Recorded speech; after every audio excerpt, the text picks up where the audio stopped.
It's just fun because every car has their own story, and as crazy as that sounds, everything's unique. Then every client is unique. They're all passionate about their car in their own way. This is the Mostly Middle Tennessee Business Podcast, a podcast about Middle Tennessee business owners and professionals. Mostly. So do you have a favorite car that has this kind of piqued your interest? It sounds crazy, and it's not very well known, but a Celine S7. Yeah. That's... Is it Celine or I always want to say it's saline, but that's the, eye drop stuff. Yeah, I think it goes either way. I don't know. Celine sounds more chic, more fun, but right. I've only seen 2. Really? Yes. And it's so cool because Celine has the custom Mustangs, everything else, yeah. But the S7s, I think that's why I like them so much is you don't see them. I mean, you don't see Koenigseggs and everything else like that either. But no, the first time I saw it, I was like, okay, that's the one. So you feel like your appetite's been whetted with the automotive world growing up the way you did. Absolutely. But now you're like fire hose. Yeah. Right? To say the very least. Absolutely. Yeah. All right. Well, there we go. This kicking off things with the Mostly Middle Tennessee Business Podcast. With this episode, and every episode is from the Christian Brothers Automotive of Spring Hill Studios and powered by Muletown Bikes down there on the square. If you're looking to get your car repaired, check it out and you're here locally in Spring Hill. Jason Miller and his team do a tremendous job. And if you're looking to kind of get into all sorts of different styles of biking, a lot better than what you could find at Walmart or Target. A little bit more well put together bikes, including the Aventon line of e-bikes.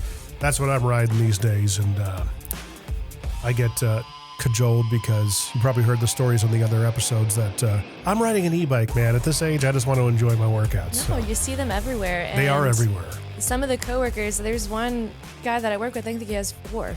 4 e-bikes? Yes. Oh my gosh. I don't know who would need that many, but he has his options. So they're definitely really taking off. That's for sure. Have you ridden one yet? I have not for an extended period of time, but it was cool. I don't know. It's a very unique experience. Mine's a pedal assist one, so I'm still exerting myself. Yeah, which is all that matters. That's right. I did 10 miles yesterday. That's pretty impressive. Where do you go? All around here. Yeah. Yeah, I'm that nuisance that's in the traffic and, people that probably swear at me. I did it at rush hour yesterday. Oh, lovely. It keeps it interesting for sure. Oh, I don't know, when I was driving here, everything is unrecognizable to me. Are you from this area? I grew up in Leapers Fork. Okay. So I was in this area briefly here and there. Back when that golf course was called Kings Creek, everything else. I mean, but driving here today, I was like, I do not recognize this place anymore. Yeah. Because I was so familiar with the road names and where I was going, but I started looking around. I'm like, okay, it's a whole different world. It really is. So if you're listening and you're tuning in, my guest today is Taylor Qualls. Your executive assistant, or is there a different title that you have these days? We'll go with that. That works. There we go. For 111 Motorcars in Franklin. Now, it's intriguing because I've been seeing all sorts of video content that you guys are pushing out to the market. I've been to the facility, talked to some of the people out there. Dude, it's gorgeous. It's one of a kind, that's for sure. Yeah. It's spectacular to be a part of, and there's a lot of car clubs out there. There's a lot of exotic dealerships out there all over the country, especially going out further west, California, Arizona. But I haven't been to a place that encaptures basically every interest of every car enthusiast. Mm-hmm. I mean, there's a Model T in the corner right next to an SVJ Lamborghini. I mean, I think the variety is just spectacular. It's like a museum almost. It's cooler than some museums that I've been to. Yeah. And I tell people that. I'm so transparent. I'm like, I never take this for granted. I walk in the door, I'm like, all right, you take it in every morning, and it's very unique. And this is kind of a growing concept. Car clubs throughout the country, that's a new thing. Oh, absolutely. Really? It's really popping up everywhere. I think our approach is a little more unique in terms of what we're wanting to capture, but there are a few places out in Arizona that I'm familiar with. There's one called Otto, it's OTTO, Mm-hmm. and I remember going for the first time there, and that was the first time I was exposed to the concept of a car club, maybe social club side of things, and it blew my mind, but in the best way. I was like, okay, I think I want to get my foot in the door on something like this. But your background growing up, you were telling me offline, You were in helping your dad. You're handy with a set of tools. Oh, yeah. I'm the son my dad never had. No, I was constantly on job sites with him growing up, and the experience and all the memories I have with that, I wouldn't change it from the world. But from that, even to he's always worked on cars my whole entire time. He's either had a Corvette, he had a Caprice at one point. He's got a massive shop on the property now with all kinds of classics, lots of Corvettes, big Corvette guy, but just constant exposure around that kind of stuff, just tinkering, taking things apart, putting them back together. There's a lot more in common with things like construction, remodeling, and the vehicle side of things and putting things together. And it's weird how much there is in common there. Well, what's the most interesting project you've done with them in terms of remodeling? I'd have to think. What would surprise me about what kind of a tool you could wield? Like, pair of channel locks. I mean, that's got to be common. I mean, there is no tool that I used more than like a Wonder Bar, which like a pry bar, I guess you could say. We call it a Wonder Bar, but there's lots of names for all kinds of stuff like that. You can do just about anything with those because I had the most fun with the demo side of things. So we're in these old Brentwood houses. I'm tearing out bathrooms, tearing out closets, and then coming back around and putting tile down, flooring down, drywall, which drywall is no fun for anybody. If you do drywall, you know why. It takes a special person. It does, and it takes patience, and it's not my thing. I don't think I've ever really done drywall. Drywall and insulation are not. Those are... Oh, insulation's awful. Yeah, the first time... Because, I mean, once you get on a roll, and and this was the rolls. I wasn't doing the spray or anything like that. Had the long sleeve flannel on, even though it's 90 degrees outside the set of Brentwood house. And I got in a groove with things. It was getting really satisfying, putting all of it up. And then towards the end, I'm like, I'm a little itchy. What's going on? Yeah. And I swear for days, it was just, and after that, I'm like, Dad, I don't want any more. No more of that, please. Now, when it comes to drywall, though, is it tedious putting it on the wall or taping and spackling? It's a little bit of in terms of getting it on the wall. I mean, you don't have to be a perfectionist in terms of screwing it in because you're going to mud everything anyway. But the drywall dust is what gets me. Anything with fiberglass is just not my thing. I've learned that more recently.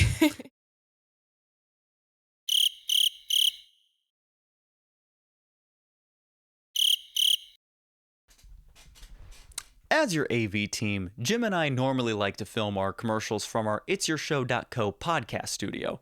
But this week we ran out of time because we're working on some projects that we are very excited to share later on.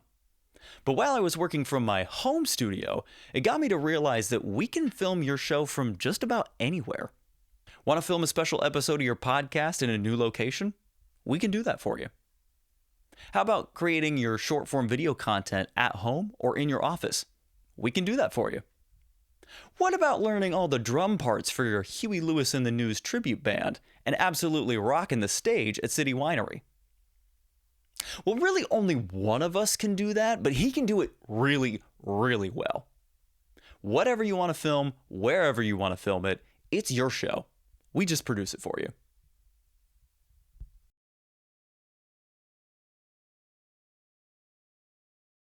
Once upon a time in my life, I was an electrical apprentice. Oh, wow. And the company I worked for did a lot of state work for intersections. They did the traffic lights. And you ever see the things that are in the, they people think they're pressure pads or something like that, but they're squares that are cut into the pavement right before the line. Mm-hmm. And they essentially detect cars and, signals the light to change. So those are called loops, and you had to cut them into the pavement. That was the easiest job that you could actually do in that scenario, but it was filthy. Oh, it's any kind of dust with construction. You get concrete, drywall dust, asphalt. It's brutal. Yeah. I mean, you want to go home and take a shower and see the water come off black. Oh my gosh, that was it. It never got old. Something about it was satisfying, but even some jobs wearing the masks and you see the filter, it's just black. And you're like, oh my gosh, this is crazy. This is what my lungs could potentially be filtered. I know. It's like, oh my gosh. So you're also an avid golfer. Oh yes. I picked up the sport around 8th grade. I was super into cheer, everything like that. Like most girls, loved it. But for some reason, it sparked an interest in me to go out on that course. My dad would go out with his friends, nothing too crazy, but I remember him going out here and there, and I'm like, okay, let me see what this is about. And my grandparents on their property, they had this little driving range. It was just a field with a tee box. There was nothing fancy about it. And then I started hitting more. And once you get a solid hit, you're like, okay, this is getting interesting. So starting in 8th grade, I switched over, went full force towards the golf world. And it changed everything for me. I was on the course every day except Mondays because that's when the course was closed. But I mean, we're talking after school and on the weekends. And it was the most amazing experience in so many ways. It's an amazing sport, but the mental side of that game, nothing can prepare you for that, to put it frank. Well, because you're competing against yourself. Yes, it is. It is an incredible sport because, you're on a team, you're playing against another team. I mean, even when you're going on matches, different tournaments, yes, you're still playing against other people, but at the end of the day, it is you against you. And finding a way around that and trying to come up with strategies and processes to where you can just help yourself relax and just have an even flow. It's very challenging, but it's just enough to keep going every time. It's interesting. What were your friends? Because you said you were in cheer before that, which has its own clique and attitude and culture. Was there kind of like, wait, what are you doing? To an extent, but I think I was one of those that I was always just kind of sporadic. So I don't think anything was that surprising, to be honest with you. It was just one of those things that I'm like, oh, I'm going to do this now. I was very dedicated at the time with cheer, but you're in middle school, you're still young. But I started a little bit later than the rest of those golfers out there I was playing against. So I caught on pretty quickly because when you play a sport with people that are better than you, it makes you better, which that's like that in every situation in life. But I think that was a big learning experience, is that I was about 5 or 6 years behind these girls I was competing against. Why not keep on going with it? Did you want to do like professional LPGA, that type stuff? 100%. That's all I could think about. I wanted to play in college very badly. I was looking at different smaller schools here and there, maybe doing a walk-on at a bigger school. And unfortunately, senior year of high school is when COVID really, everything happened. We're spring break, March 2020, and the world changes. And I think just with everything that was going on, the unknowns, it was something that I set aside because the last thing I wanted was to ruin the sport for myself. And after talking to a lot of people that I knew that had played golf in college and just knowing kind of what the environment was turning into with COVID and colleges, the first few years, everything was online, even though I was on campus.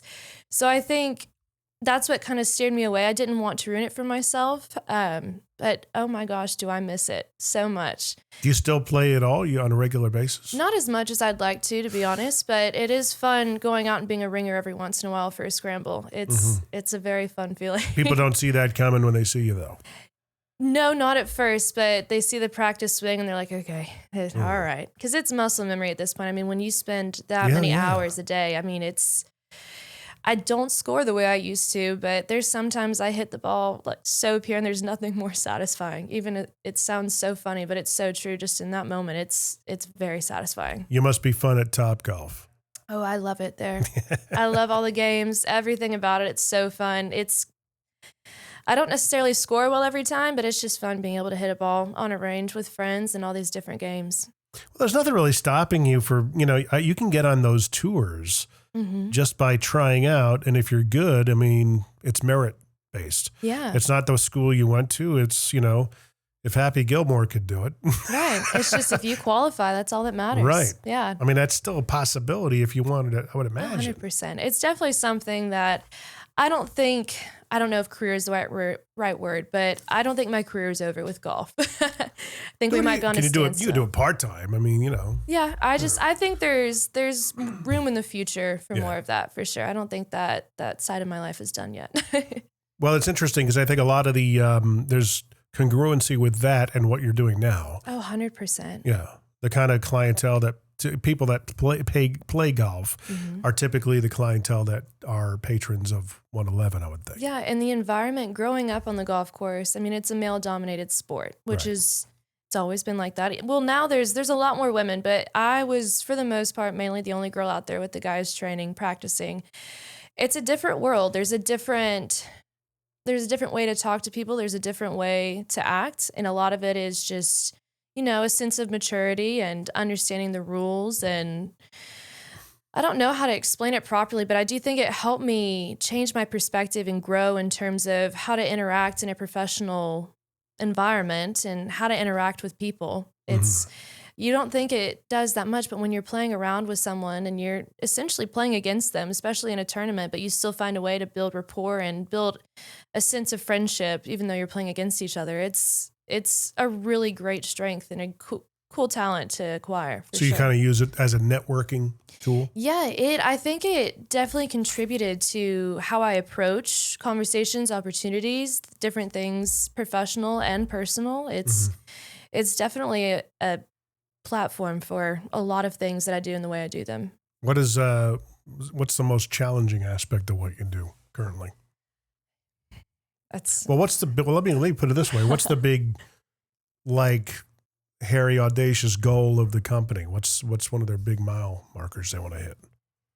Just growth and establishing processes. I mean, there's no blueprint to go off of what 111 is becoming. It's completely unique to itself. And I think that's where the challenge comes in, is there's nothing to base it off of.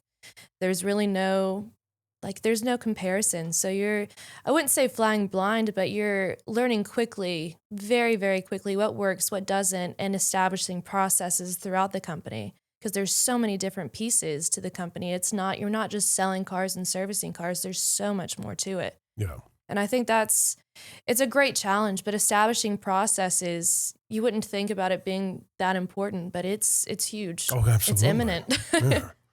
Systems, SOPs, all that stuff in the business are very important. It's surprising.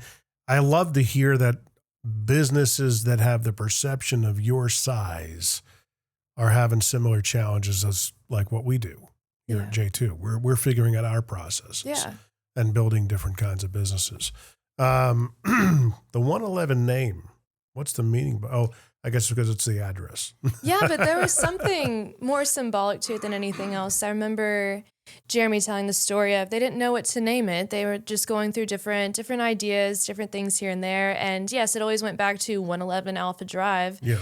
And there was something special about it. It seemed right. And it fits so well. Like, yes, it's our address, but it's an angel number. I mean, you can take it a lot of different ways, but it works so well for what it is. And Jeremy is the head honcho? Yes, he is the president of 111 Motorcars, and 111 is his vision that a lot of us have been able to help bring to life, because we saw that vision that he's had this dream for years, and to help bring it to life has been one of the most rewarding things. What's his background? What's he done? So what hasn't he done? I will say he's probably the coolest person to work for. He's been in the car business for years, since early 2000s. He's been in hospitality. He's been in sales outside of the car world. I think it was selling softwares, the whole 9 yards. You name it, he's probably done it.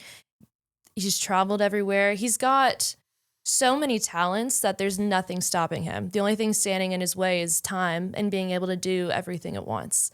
So I think working for somebody like that, and as he builds this team together, it's really cool to see his side of things come to life, and he never ceases to amaze me. They'll say that for sure.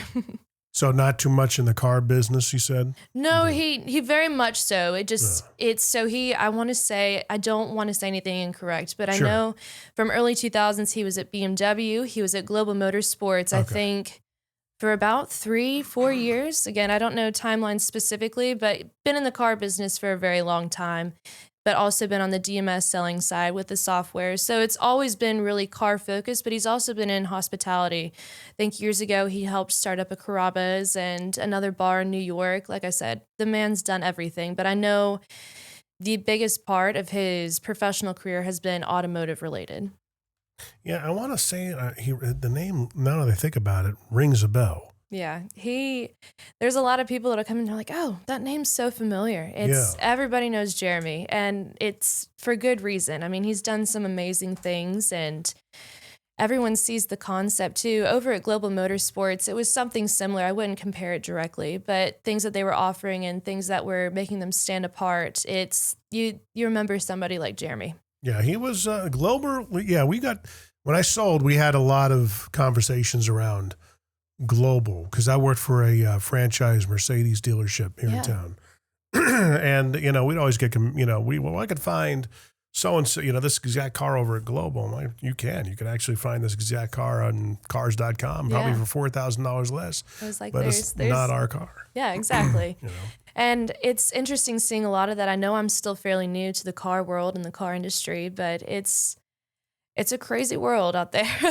It's an especially if you haven't really worked in it or sold or anything like that. And when you're on the selling side of things, even on the service writer side, you're client facing. Mm-hmm. So that really does make a difference. I mean, I've worked in scenarios where people on the F&I, if you're familiar with that, never sold a car. People that were sitting in those offices. I'm like, what are you, how did you get here without selling cars? Because they're supposed to be able to relate to us. Right. So, I mean, having that kind of background is very valuable. It was huge for me. Yeah. Huge. I mean, that was the best business school.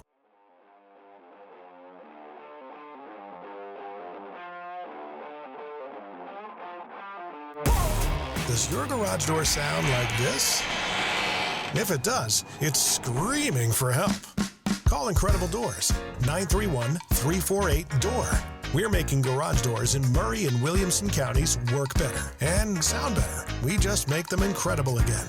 Go to IncredibleDoors.com or call 931-348-DOOR. Follow us on Facebook for specials on maintenance visits, keypads, and other items. 931-348-DOOR. IncredibleDoors.com.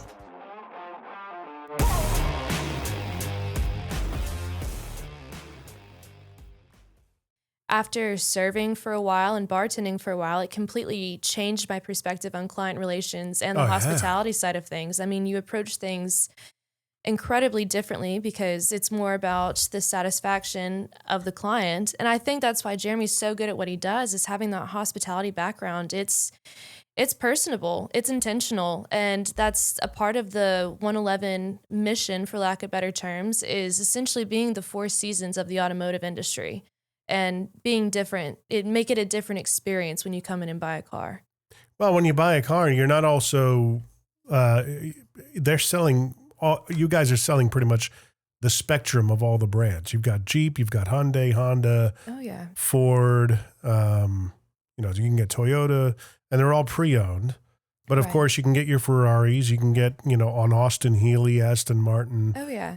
Bentley, you've got a couple options. Mercedes-Benz, you've got 11. So you've got all the, surprise. Oh, you do have BMW. Okay, and we have something for everybody. I think the first impression when you walk through the front door, it's like, wow, there's these exotics, there's these classics. But we have something for everybody out there. I mean, we have your basic SUVs, your basic sedans, and more so luxury level SUVs and sedans. And they do a lot of pre-buys as well. So we're not just focused on the exotics and the classics. We do everything, which I think it's something important to continue to share with people, because there is that first impression. You walk in, you see this GT350 Revology Mustang right in front of you that is beautiful, and then when you walk in the showroom, you've got a line of Porsches. You're like, oh, okay, this is next level. But then once you go further into it, you see all of your F-150s, your Tahoes, your Suburbans. I mean, you name it, we probably have something similar, if not have it on the lot. Are you guys taking things on trade, or is it mostly consignment? Yeah, no, we do. We have a lot of our own inventory, and we do trades frequently. We do a lot of out-of-state deals, in-state. But no, we don't turn anything away. I mean, even if it's not something we end up listing, it's still a trade as a trade. And that's what's really cool to learn on my side of things, because these guys have been doing it for years. So just sitting there and watching them is super impressive. But it's just like any other used car dealership. It's more exciting, I think, is the best way to put it. Well, a lot of it's indoor too. Yes. That's a big difference. Because a lot of the vehicles that are in the showroom, which is massive, they're either being stored, consigned, or both. Right? Yeah. And then like I said, we do have a lot of our own inventory that it's owned by 111 as well. Right. It really just varies. More of our specialty units, I would say, those are consignments that we sell for clients. And a lot of those are Jeremy's customers that he's known for years, turned into friends. And I think right now I have about 80 cars in storage, which is super fun to be a part of something like that, because every car has its own story. Every car has its own need. It's not just sitting in a warehouse. It's tailored to that specific need of the car, which is really cool. So with the storage, is that like kind of part of the club? Or are those two separate things? It's separate. There's a level of the club where you get discounts on those services, but it is a separate entity. So you don't have to be a member to store your car, and you don't have to store your car to be a member. Like, if you are a member, you don't have to store a car. You don't have to do anything automotive if you don't want to. Mm-hmm. How have the other dealerships taken you? And like, is there camaraderie amongst all the I think there is, just because the team that Jeremy has formed, it's people from all over, people that have been in the industry for years. Yeah. And from what I've seen, everybody plays nice. Everybody just wants to see each other grow, which I may be too optimistic about that. But from everything I've seen, we're doing something different that's not directly comparable to other dealerships. And I think they've done a lot of different things where they're able to work together. I mean, there's dealerships across the country that Jeremy's done work with for years that we still are in contact with and everything else. So it's a lot better than with no experience. I thought there would be a lot of competition, a lot of different things going on, but everyone plays very well together. There's always a few. But you're kind of dealing with the other luxury dealerships in that area, Franklin, Cool Springs, Brentwood, which are mainly owned by Sonic Automotive, right. BMW, Mercedes, Porsche, Mini, if you will. What else? I mean, you got the Lambo dealer there. That's not a Sonic dealership, though. But, the Car Lock is also a contender. Yes. The thing that separates from you guys, though, is that you're doing so many other things. You got the service aspect of it, which of course all the dealerships are doing. They're not doing storage. Although when I did work at Mercedes, there was an old school Mercedes that was sat in the drive, the service drive, and it constantly had like a battery charger on it. And all the guy wanted to do was store it there and have it maintained. Right. So not put, every now and then he'd come by and drive it, but like make sure the oil's fresh and stuff like that. When I fire it up, it's not going to break.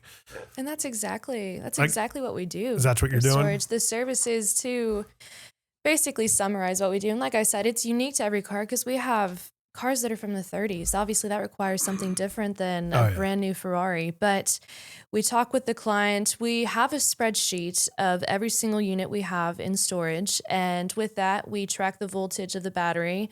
We rotate trickle chargers throughout the warehouse consistently, so we keep track of the dates, everything else, and any notes that the customer has requested. There's a few customers, they want their cars covered, which is no problem. There's some that they're like, don't put my car on a trickle charger. It's endless. That many cars, there's so many differences. My car alone in storage is a lot different than the other cars next to it because it doesn't even have a battery in it. It just sits in the corner. What do you drive? I don't drive it, but not frequently at least. It's a 1955 Dodge pickup truck that has been in my family forever. It has 1,300 original miles on it, and it's a standstill in time. That thing it's impeccable. Everything on it is original. It just needs a little love. Needs a little love. We're gonna do a little 12-volt conversion so we can do hot starts on it. But that's it. That's the prime example, though, is that you don't treat every storage car the same. It's exactly what the customer needs on that car. What about adding, like in the auto spa, because you don't really have a car wash on site. They're all hand washed, right? They are, yes. Chris Marlin is the guy. Yes, he is there. We do have our own detailers as well. He does the more specialized details. Yeah. If there's, He's a very well-known name around here. Oh, yes, to say the very least. He is fantastic at what he does. But we do have a few detailers of our own that will handle all the details for our inventory, for our clients, for our members, along with having Chris Marlin on site to do those paint corrections. There's more in-depth detail. Because you're probably doing all the ceramic coatings and stuff like that. Do you guys do window tinting out there? We don't do it on site. We work with a company in the area that we send the cars over to and handle everything for the client. They do mobile? Not yet. They should. I know. Yeah. There's a lot of different things that are in motion for sure. Even like an on-site car wash. Mm-hmm. They talking about that? There's no I don't think there's a car wash in that area. So there's Wash and Roll. It's right down the street. That's right. And I should know that's one of our clients. And they're fantastic. But something that is very interesting is the way you drain water. Yeah. So I don't know. I'm not going to make this story that long because it's not that interesting, but it is interesting because it's not something you think about. But you can't wash cars outside if it's a normal storm drain. Right. Because you're getting the soap, the chemicals, everything in it. And that's never something you would think about. It drains, you move on. So we've moved from washing the cars outside. You had no idea. And now we wash all of them inside, hand wash, it's a unique venture, but I honestly think there's more attention to detail. The lighting in there may be better, but it's unique, but it's really cool to see how we grow. But we are working to come up with a filtration system where we can have a little bit larger auto spa situation going on. Well, there is a car wash show coming to town in May. Oh. It's the biggest one in the country, if not the world. It's called the ICA. Okay. And we're going to be a part of it. We always have a booth there. They toggle between Nashville and Vegas every other year. So this year it's in Nashville. Gotcha. And if you guys need want to come by and walk around, we might be able to hook you up with some passes or something like that. I think that could work. That could be very cool. The reason why I say is because we were talking before we started about Brett David, right? Prestige Imports down in North Miami. Mm-hmm. He was a guy who reached out to us because he wanted to put lights. We do a lot of colored lighting for car washes and stuff. That's what we manufacture amongst all the other things that we do, and he wanted us to do the same thing for his place down there. Hey, you know what? I got to go down and take a look at the place. So I went down there and met him and everything. And he's got a really cool concept with the auto spa that he has a very, very good and healthy based optioned restaurant right on site. Wow. Where people can hang out while their car's getting washed, maybe serviced or something, grab a bite to eat. I actually met him that morning and he bought me a breakfast. And it was really cool. Yeah. Interesting concept. Why not have like some sort of a restaurant or, not even more than just a cafe, because everyone's got the cafes with coffee, but an actual, invite people in kind of thing. Is that something that you guys talked about? So it's very unique, but that's where our social club and our VIP lounge comes into play. We're also, I don't know if you're familiar with Curio Brewing, but we'll be bringing them in as well to have we have a few bars in the showroom and we have a bar in the lounge, and the back bar in the showroom is where Curio is going to come in and create this brewery on site. And that for coffee? Yes, for coffee and for beer, both. Really? Yeah, I know. It's really unique, but it's a cool concept just because you can come in and our service lounge alone it's much more inviting than a normal service lounge or waiting area that you would go to get your car worked on. So it starts with that, and then we have the kitchen as well that people are able to utilize, but we're bringing that brewery on site just to add more to the experience, something to differentiate us, set us apart. And then I'm actually working, this is different with it being the private club, but how do I say this? We're creating a menu, not only with our cocktails, but also a menu with food for our members. And as we transition into a private motor club, a private social club, that's where that will take off and fully come to life. So it's not, those seeds are planted then? Yes, there's so many seeds that are planted, and there's a lot of things are coming to fruition, which is so satisfying to see, but there's still a lot to go. Well, I know that our friend who owns the Dream Motor Group, Mr. Agresti, who I've brought up in the podcast before, he's either launched it or developing his own bourbon brand. Mm-hmm. That might be a little bit of a partnership there too. Yeah, and a lot of our members that we currently have, bourbon's very popular for us, and we've definitely having something like that to even a 111 bourbon. Let's get crazy with it. That's right. Right? Yeah. But no, definitely incorporating things like that, something that's unique, something that's different, and want to stand apart, offer something that can't be offered everywhere else. Because you do a lot of media content for your own socials. Right. What about even like a on-site podcast studio? Here's my idea, especially if you're bringing like liquor into it and beer. Yeah. And who's the brewer, you said? Curio. Mm-hmm. And they're local. They are. They're actually right down the street from us. So they do coffee and beer? Yes, and the beer is spectacular. They have like IPAs and They do. lagers. They've got it all, and it's very good. And it's for people that aren't big on specialty beers. They have a light Kolsch called the Light Bulb Kolsch, and it tastes just like your Miller Mich Ultra light beer. Right. And everybody loves it. They're awesome people too. It's fantastic. The reason why I bring it up is because one of the podcasts I produce here is called the Els and Tales podcast. Mm-hmm. We're all, like, three of us are old car guys. We all met in the car business. Awesome. But one of whom, he's also a member of like the Whiskey Club, freaking Illuminati, whatever they are. He always talks about bringing me in and being a guest and to say, like, I don't know what they do, but they get freaking trashed. So I've seen pictures of the place. I mean, it's like in Franklin or something. I'm not for sure where it is, but if we're talking about the same place, I mean, they have every bottle of everything. It is, and you have to be invited in. Right. Yeah. Yeah. It's the secret handshake, Bohemian Grove. Oh yes, very unique. Offering freaking human sacrifice or whatever. Oh my gosh. The whatever they do. But I'm wondering if that's an idea. Has he thought about building like a podcast studio or partnering with somebody who actually knows what they're doing? Hint, hint, wink, wink.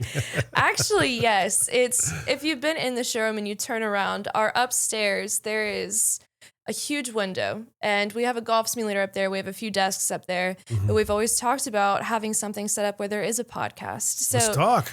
Let's talk about it. I mean, so many things are coming to fruition. So many things are growing. The seeds have been planted. I mean, they're coming to life. Like, you could have a show about, whoever, of course, the members who want to be guests on it and stuff like that. Hey, we're drinking this beer from Curio Brewing today or this coffee or whatever. There's so many different cross-branding opportunities. 100%. And dude, we got to talk about that. A lot of our members they're some of the most interesting people I've ever met. And I mean, thanks to Rob for introducing us. I mean, he's one of the most incredible entrepreneurs I've ever met, just creating opportunity. But there's a variety of people. They're not all the same that have joined. I mean, all different industries, but they all have the same mindset of the entrepreneurship way and the business side of things. It's incredible conversation that takes place in that lounge. You're doing like songwriter nights and things like that? We are, yes. I'm actively adding things to the calendar like that. We're doing songwriters nights. I'm doing a women's brunch. We're doing a Kentucky Derby watch party. And we are working to have our lounge open nightly like a normal social club. Right. So starting next week for our members, we'll have it open during the week for a few days. And to kind of get people's interest, like an open house, yeah, right? Essentially, yes. Yeah. We've actually had so many people join so far because even though we're not fully functional yet, we're growing, we're getting there, but they see the vision, they want to be a part of it, they want to help it grow, and honestly, wouldn't be able to do it without them. They make it all happen. I mean, the suggestions, the support, it's unmatched. It's absolutely amazing. Yeah, you got my wheels turning.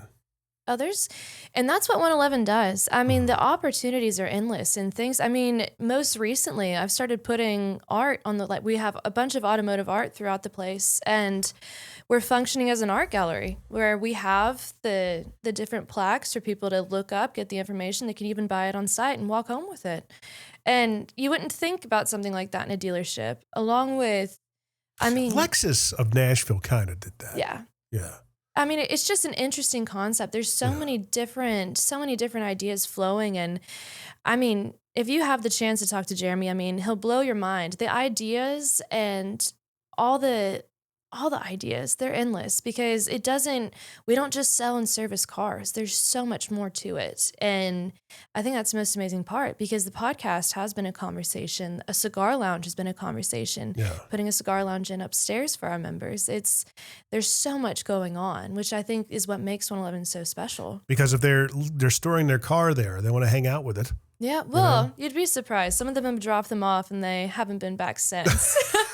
But then Robin said, they're pretty much hiding it from their wives. There are a few of those, okay? There are a few. I mean, everyone stores their car for different reasons. I mean, we have one client that stores his car with us, and he is there, I think, almost every day, just loves his car. Yeah. I mean, I'm surprised the paint hasn't come off yet with how much he cleans it. But it's very funny because you have those that drop the car off, they pay storage, and it's been a year and a half. I haven't seen them since. And then you have members or clients like that come in every day. Is it that they just don't have the room to keep it in their own garage? There's so many different reasons, I think. I think that is the main reason. We have a lot of people that are building garages that are new to the area, that are moving, that people that are part-time here, part-time California. It varies completely. There's so many different reasons for them having their cars there, including keeping them from their wives in some cases. It is a thing, which it's just fun because every car has their own story. And as crazy as that sounds, everything's unique. Then every client is unique. They're all passionate about their car in their own way. I mean, I have an Xterra in storage that has, I think, 14,000 miles on it. And people are like, they're really storing that. I'm like, yeah, he loves his car. What year is it? Oh, goodness. That's Xterra is an older model. It's an older red model, but it is clean. I mean, that thing is practically brand new. It's like a moment in time. Yeah, but that's what even threw me off when he came in. He's like, no, I want to store my Xterra. And I'm like, okay.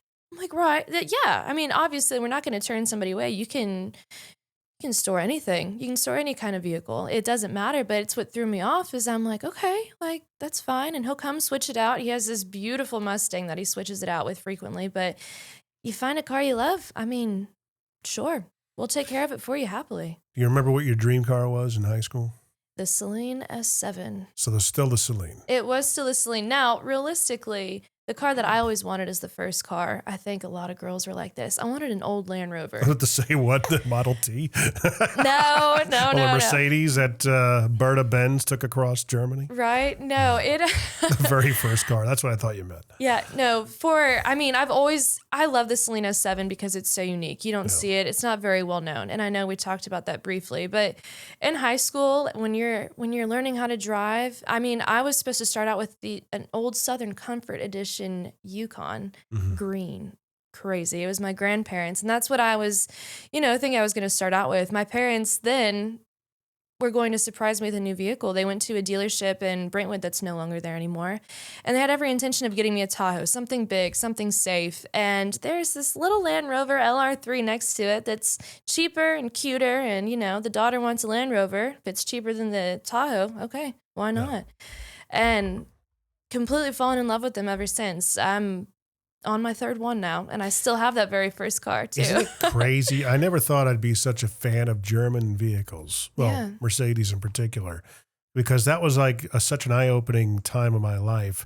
I went from radio into the car business, sold Honda because that, we owned a Honda Odyssey. I did a lot of work with them at the radio station. I knew the general manager at the time very well. He hired me on, trained me, got my feet wet, so to speak. Right. And I had a customer one time come in and say, you need to be selling Highline. And I was like, I just never saw myself as that kind of a salesperson. Right. We own a lot of other Highline dealerships. And every time I walk into the BMW dealership, I feel like I don't belong. He's like, oh, dude, get over like that. Different air. Yeah. He's like, get over that. You can totally do this. So I always tell the story. My mom, my dad, my brother, my kids, my wife could have told me this, and I would have been like, yeah, whatever. But it took a stranger to tell me this for me to actually take action. Yeah. And I'm so glad I did because it was life changing. Yeah. And I never realized. I mean, my wife drives a Benz now. I just bought myself one, and it's like they're great freaking vehicles. I know, man. And they're not as expensive as you think. No, and it's the same with the Land Rovers too. And something with these Land Rovers, they're actually pretty easy to work on. I mean, even in the back lot of my house in college, when I'm trying to find a leak to what's good, I had the front end off my car in 30 minutes in the parking lot. Like these things, once you take the time. You fixed it? Good for you. I keep it interesting, that's for sure. But I know there's a lot of people that are like, they're not reliable, they're expensive to fix. And I know people say that with foreign cars in general anyway, but the thing with these Land Rovers, the air suspension, everything else, there's more bells and whistles, there's more things to go wrong. Yeah. But all it takes is a YouTube video, and then you can do it yourself in most cases. Not in every case. Water pump, not my thing. But there are a lot of things that it's fairly easy to work on. Alternator on a 2008 Honda Odyssey. Ooh, I think it turned my beard completely white. Yeah, alternators are not my friend. No. Now, I will say, if you ever get like a late 80s Suzuki Samurai in, those were the most ridiculous cars at the time. Well, my father bought like 3 of them for his business, used them for work vehicles. And then when it came time, we had to consolidate the business, blah, blah, blah. When I turned 16, I got the hand-me-down. That was my first car. Yeah. It was a hardtop Suzuki Samurai that I was able to put all my drums in and all this other stuff. But it was 4-wheel drive. You had to go out and turn the switch on the front hubs. Yeah. That kind of 4-wheel drive. Oh, yeah. But dude, you could change the oil for standing up. You could literally like just... I changed out the alternator in that thing. I think it took me 20 minutes. Yeah. And once you learn, you're like, all right, this isn't too bad. Oh, but there's so much room. Yeah. It was like a tractor engine. I can't imagine. That's amazing. Yeah. But if you guys ever get somebody like that, because now those vehicles are worth money. Yeah. No, there's a lot of very unique vehicles that they're very rare. And when they come in, we're like, oh my gosh. Yeah. We had a few Supras that we consigned a while back. And I mean, it was like seeing a unicorn. You're like, oh my gosh, this is crazy. Yeah. Any DeLoreans? I do have a client that has a DeLorean. He's actually storing his Porsche with us right now. And every time he comes in, I'm like, can you bring the DeLorean? Can you store that one? Can we have that one? A buddy of mine had one. We drove around. I mean, that was an experience.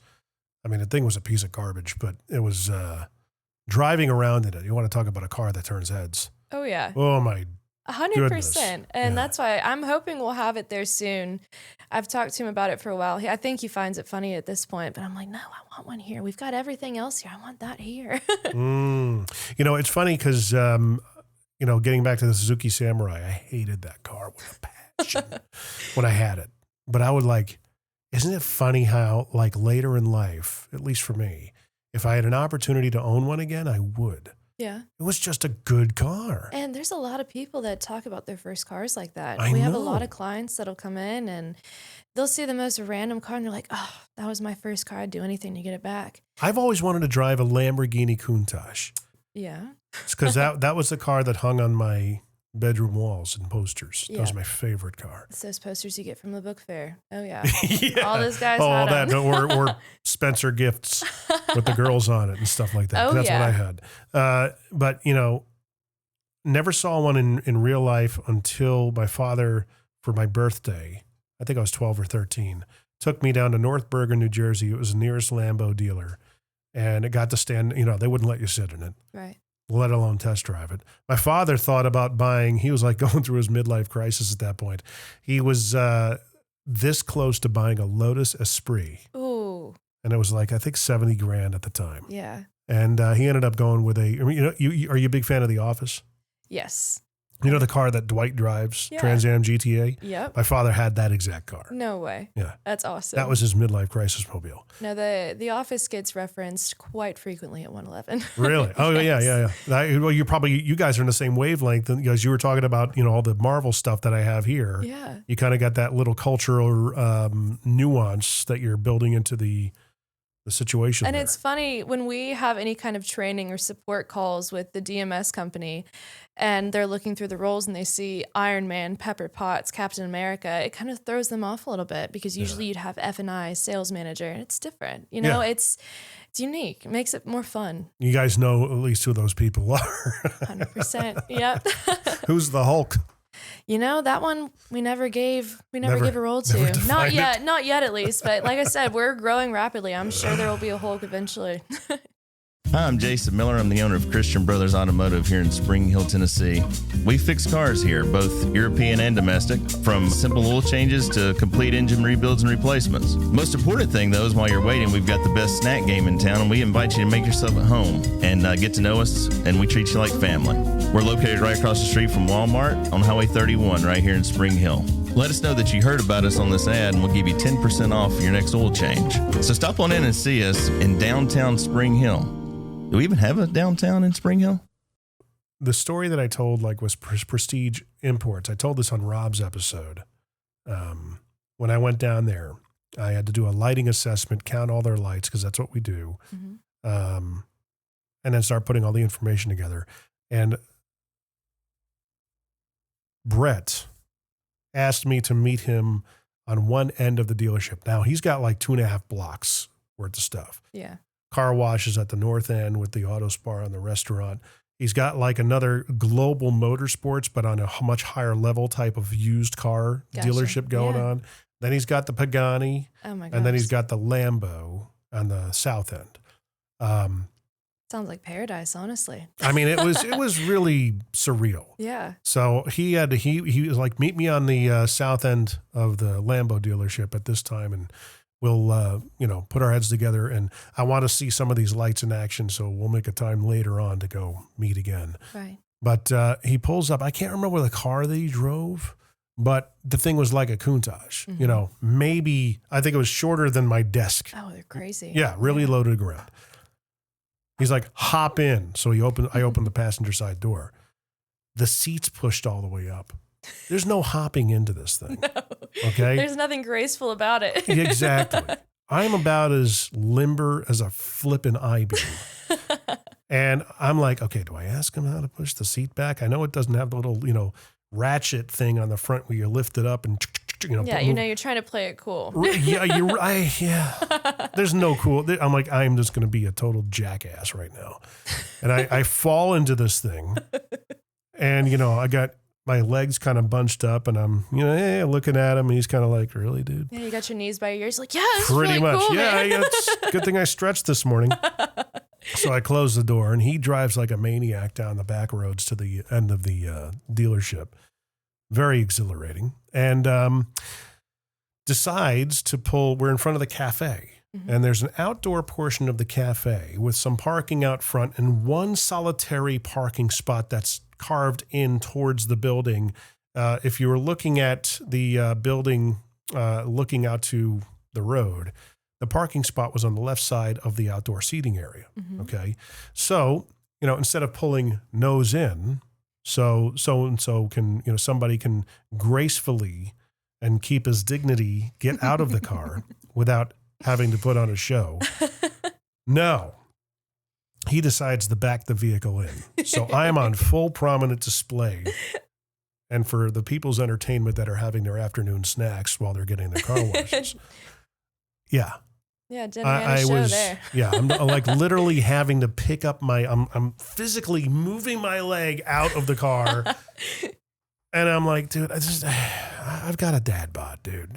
I'm not, even if you're in the best shape of your life, those things, there's nothing graceful about that. You want to talk about something that's difficult to get in and out of. We have a KTM Expo and the whole top comes off and you have, it's like a foot that you have to step over. There's no doors. No. I mean, that top just comes up and you have to crawl into it. I mean, watching some of our clients step in, like just to sit down these things, there is nothing graceful about that. But you start talking about like the lower Lamborghinis, the Ferraris, and everyone wants to look so cool getting out of it. Yeah, it's a difficult thing to master, especially some of the Paganis too. I mean, it's hard to be graceful sometimes. Now, that's an Italian. Yes. Are they Italian? Yes. Okay. I don't know if they were like, I guess that wouldn't be German, but I mean, they do have Mercedes engines in some cases. So, I mean, it's. Who are they owned by? Horatio Pagani. Oh, so they're solely owned by the corporation, really? Yes. Interesting. Because all these different dealers or luxury exotic brands are owned like by Volkswagen. Yeah. No, this one, it's like Koenigsegg. It's Horatio Pagani himself and the 6 dealerships in the United States. It's incredible. It's so unique. Do you get to drive any of these cars? I get to ride in them sometimes. No, because of my uncle out in Arizona, like I was telling you before, who does a lot of carbon fiber restoration, custom work, I get to see some really cool things out there. I get to sit in some pretty cool things as well. So I've been exposed to that side of the car world, and you'll never get used to it. I mean, maybe if you work for a Pagani dealership, you might get used to it. But to this day, walking in and looking to my left and seeing some of the cars that we have from them, it's unreal, especially knowing what goes into each vehicle. It's like a work of art. It's more than just a car. Are they all handmade? Yeah, every single one of them. What's the average price on them? It really depends. I mean, it can go from $4 million to $10+ million. So they're starting in the millions. Yes. Really? Absolutely. Okay. And it's like art. A lot of people see the investment, they see the worth in it, they see the value. And the history behind each car, how rare it is, and all of the detail and time and effort that goes into them, it completely stands them apart from getting something like a Lamborghini or a Ferrari. Now, granted, they're all super unique. I mean, there's a Lamborghini Sion that is by the Paganis that it's incredible itself. It's like, but you really can't compare these cars. It's a whole different world. Are they as picky with their buyers as Ferrari is? Do you know how Ferrari operates when it comes to? I do. Yeah, you cannot buy a new Ferrari. No. You have to be approved. And it's interesting too, so you can't modify the vehicles. And I joke around with one of our owners. He recently bought an FF, and it has some really cool things on it. It's got a bronze stripe on it. It's got bronze wheels, and it looks really cool. But obviously that's not how they got it from the dealership initially. Right. And we always kind of joke around with him right now, like, I wouldn't drive it to Ferrari of Nashville. I wouldn't let them see that. Obviously jokingly. But no, I don't think, it's kind of hard to say in terms of their sales side. I know there's their relationships with their clients. It's incredible. I don't know exactly how it goes, but it may not be the easiest thing in the world, especially if you want to buy new. Buying new, I mean, these cars take, from my understanding, 2 years to make. So there's nothing instant about it. But I think once you establish a relationship, something that I would compare it to, nothing official, but the way I see it from an outside perspective, women play the Hermes game, and you start out, you buy small, and then you build a relationship, you grow up to getting exactly what you want. I know it's not the same thing by any means, but I think it's all about the relationships in terms of acquiring one, especially brand new. Right. How many have they sold any since bringing the dealership on? I believe so, yes. I will say they're fantastic people. They run a fantastic business, but on that side of things, I'm a little more, I don't know everything on that side. I know they do very well, especially for how new they are. And they've brought a lot of clientele that they've had for years on as well. So that's helped with, selling their clients vehicles, everything else, the service. So I know they're growing very, very well. And their grand opening is, I don't know the exact date, but it's coming soon for that showroom in Nashville. Where in Nashville is it? I think it's on Church Street. Oh, so it's downtown. Yeah, for the longest time I thought it was on Broadway, but it's beautiful. Everything about it is stunning. I mean, the furniture, everything, it's like the details, everything is to the T in that place. Right. And I think when you step in the door of that showroom, that gives you the absolute feel of Pagani. Mm-hmm. And I'm super excited for them. It's been amazing growing up here and seeing what the car world has turned into as I've been growing up. I mean, it's the first time I saw a Pagani here, it blew my mind. You see that out west all the time. You get used to it. But I mean, growing up as a car girl, following in my dad's footsteps, you look to your left, you see 458, and you look to your right, and you see a 356 Porsche. But it's just another day now. Mm-hmm. Back in the day when we did Cars and Coffee at the theater, everything else, I mean, you have this whole line of C4 Corvettes, and that's what I'm freaking out about. I'm like, oh my gosh. And you'd get maybe one or two Paganis. And then I remember the first time I saw an SLR Mercedes. I mean, that blew my mind. And that was crazy for that time for Cars and Coffee. And now when we host Cars and Caffeine, we get 4 Paganis in there. We get all of the exotics, all of the classics, all the muscle. It is... The last 5 or 10 years, it's just exploded recently. I mean, it's crazy. Oh, we've become an epicenter for wealth. It's incredible. I think there's a lot of different perspectives on it, but I think it's changing for the better. I mean, everything's growing. I see positives with it. I think it's really made Franklin flourish. I mean, the Middle Tennessee area, I think it's grown in a positive way. Again, that's my perspective. I know some people may think differently. Is he looking to expand at some point, other locations? For Pagani? Or just, no, I mean in the 111 concept. Because you have the Pagani options. You can buy them through the dealership in Franklin, right, or no? Yes, so they're at 111B Alpha Drive. So their after-sales location is with us, and that's where the client vehicles get delivered. But no, so expanding the 111... Oh, so they buy them up in Nashville, they'll import it, and then they'll get delivered. From my understanding, yes. Like I said, I don't want to say anything wrong because I'm really not on that side of things. Right. But I do know, I mean, Richie, who works for Pagani of Nashville, is at 111 frequently and, on site. So I think it's a little bit of both. Again, I don't know exactly, but I know they do it right. That's all I know. But in terms of expanding 111, I mean, it's a concept that we would love for it to grow everywhere across the country and just really expand on something so unique, make it grow beyond what it is right now.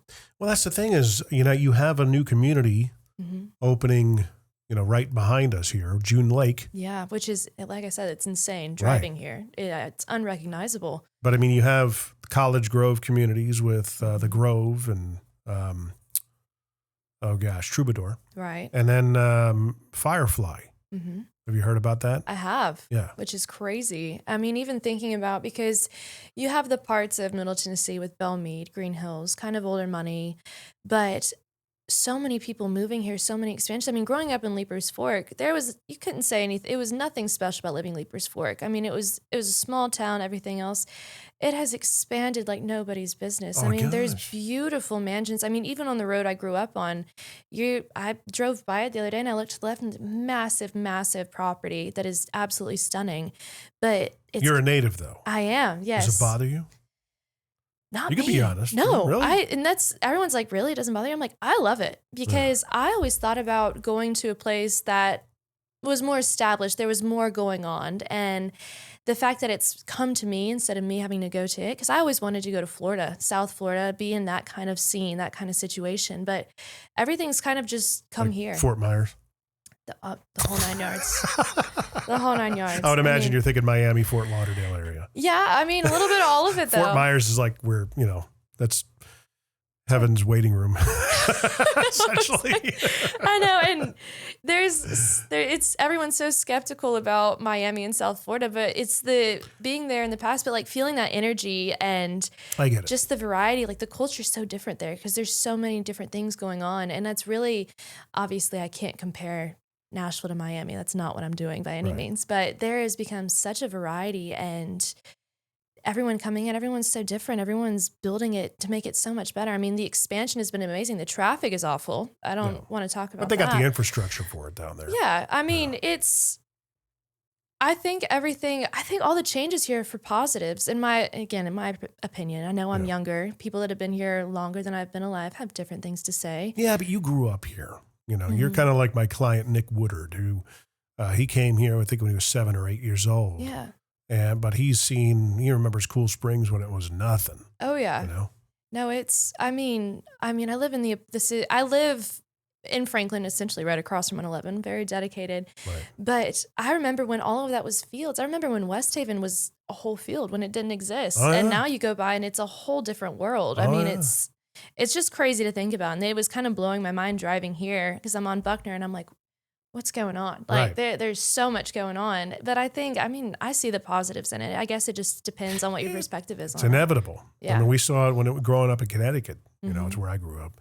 And there was a road called Federal Road, and the iterations and evolution that road took. I remember driving when I got into my first radio job, thinking to myself, man, if I could just back up 10 years and buy some property here. Oh my gosh. But I mean, we moved to Vegas. Mm-hmm. And the same thing was happening out there. Yeah. I remember people, natives, coming across a native in Vegas was tough. I can imagine, yeah. One of the people I worked with out there, she is a native.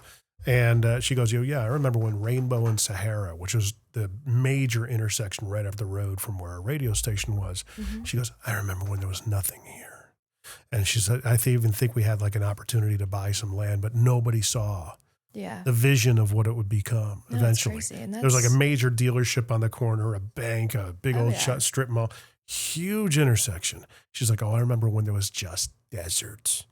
Yeah, there was nothing. And now there's everything. It's crazy. And I really didn't. Now, Franklin has been growing forever. Yeah. But the Leapers Fork side of things, it kind of took me for a surprise because it was one of those, it's such a small town thing. I mean, it sounded bougie. Yeah, but at the time, when I was younger, though, it really didn't. It was one of those. Everything was so laid back. And then Justin Timberlake came over and bought some property. And that's when I remember everything changing. Yeah. Which I'm sure there's things that it went from Leapers Fork to Leap is fork. Yes, leap is fork. Whenever I say, oh, like I'll say like, oh yeah, I'm from Leap is fork. They're like, oh, I'm like, not that leap is fork. No. Listen, no. But I mean, I think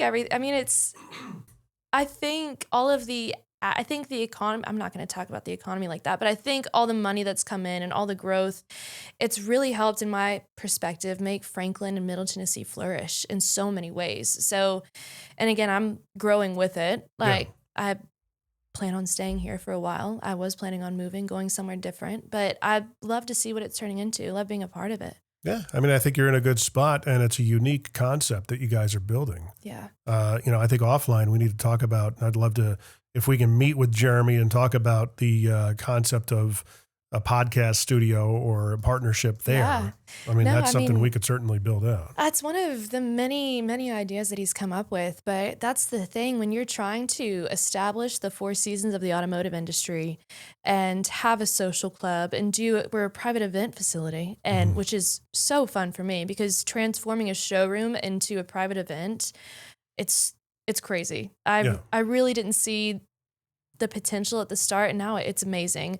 But having so many different sides of 111, there's endless ideas. The podcast, I thought we would be up and running with a podcast setup, to be completely honest with you, because there's so many things you talk about early on, but you can run before you walk, but you have to establish processes in order to continue to grow and do it productively. And you've got another vendor that's helping you with like a CRM, like a backbone kind of thing. We're experiencing the same thing. We actually work with a company called Allegra. Yeah. And I call it a central nervous system for a business. Yes, it is. It's interesting because AI has really taken over the world in so many ways and been implemented in so many businesses. And we've worked with this company for a while now, creating something that's unique to 111, because you can't have a normal DMS at 111 because you got so many things going on. You're not just doing sales and service. There's storage, there's transports, there's so many different aspects. And that's why we're like, okay, this doesn't exist. We have to create it ourselves. And over time, we have an AI assistant. There's things that we have a CRM where everything is tracked and monitored. It's definitely a big adjustment, and it's not perfected, but it's grown exponentially. But that's been the biggest part, is because you are right. That's the backbone. I mean, to an extent, right now I have my list of people that it's on a spreadsheet, and I have their emails, and I'll just copy and paste, and it's going to get to a point where that's not. You can automate all that. Yeah, exactly. And still make it personable, intentional, but it's not functional to go copy and paste and just hope for the best. So that's why we're continuing to grow and make something that's unique to 111 and just make it as productive as it can be, because I think from the start, I'm sure it was considered, but we didn't think about how different it was actually going to be and how we'd have to create something on our own for it. Yeah. Which I think is going to create so many opportunities with the company that we're working with and everything that we're doing with them. I mean, the API, the integration, I'm not well versed in this stuff. I don't do technology very well, but the integrations with everything has been pretty spectacular.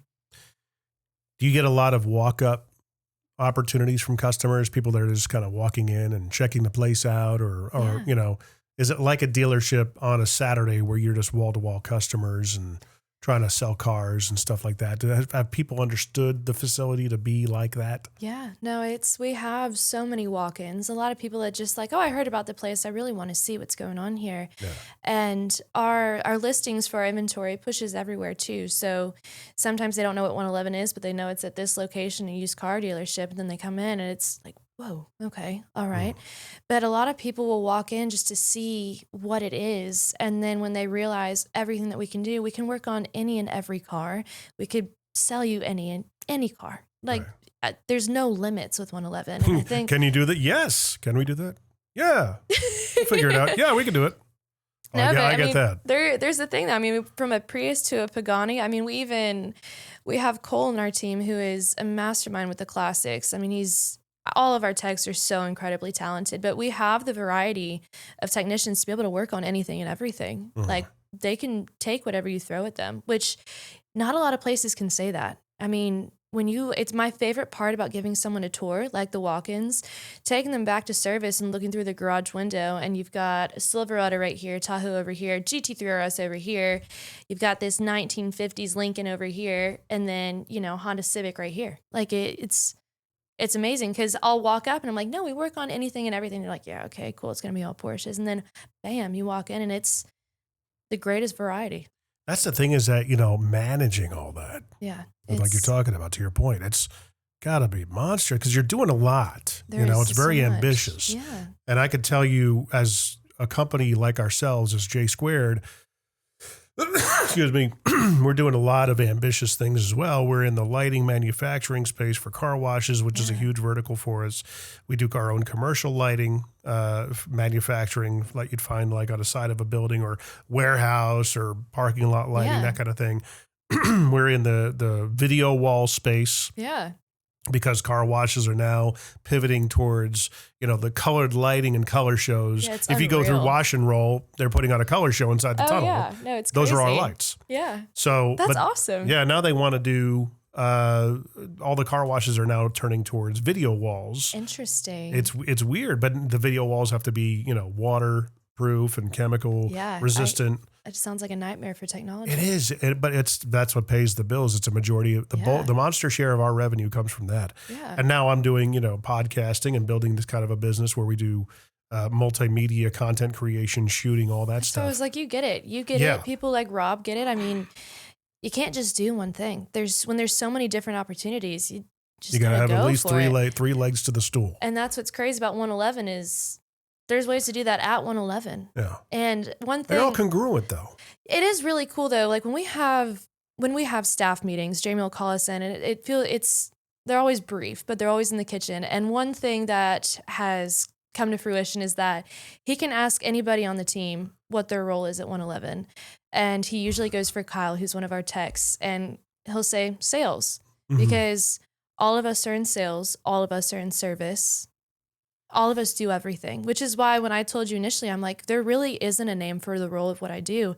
We all do a little bit of everything because there's so much going on. Interesting. So you say that everybody at your facility is in sales. Yeah. That's what we say. Yeah. We actually say the same thing. And Jeremy along with all of his talents, the way he coaches and motivates and really puts that perspective in play of you're not just a technician here. You do it all. Like if that 5'10", 10-15 rule, like at the Ritz-Carlton or anything like that, approaching people, playing that hospitality role. You're not just there to fix cars. I'm not just there to, work on memberships and everything else. We're all there to make the client happy. It sounds like we need to get Jeremy on this podcast. I've got questions. Absolutely. I mean, he speechless, honestly, just listening to him talk and all of the ideas that he has, it's insane. And nobody can do it justice the way he can. I mean, it's his vision. It's his world. Mm-hmm. We're just all trying to help make it come to life because it's something so unique, something so amazing. And even when I give tours and everything, sometimes I'll pull Jeremy aside when we have events where I'm doing bigger tours. I'm like, please do it. Like I can't do it the way you can. And I'll walk through it with him too. And just listening to him explain different side stories and how this came to be and the origin of this. It's amazing listening to him. I mean, you could probably have a 3-hour podcast with him and still want to talk more. It's just, there's so much that he has in mind and so many ideas that are so unique, and his approach and perspective on things. It's crazy. The part about Jeremy though is everything he does, there's no time for anything, and I know that'll change over time, but I mean, like I said, he's put everything into this. Yeah. So I want him to get to the point where he can come and talk on podcasts like this because nobody can do it the way he can. No. So he needs to build a personal brand. Oh yeah. I mean, he definitely has it. I mean, everybody knows Jeremy and everybody knows that side of things, that if you need something done, he's going to get it done one way or another. Is he willing to be socially public though? Yeah, absolutely. On social media. Yes. And he actually puts himself in the commercials. So, yeah. And one thing that's crazy about that, most of those are one takes. Like one take, he's done. Post it, move on.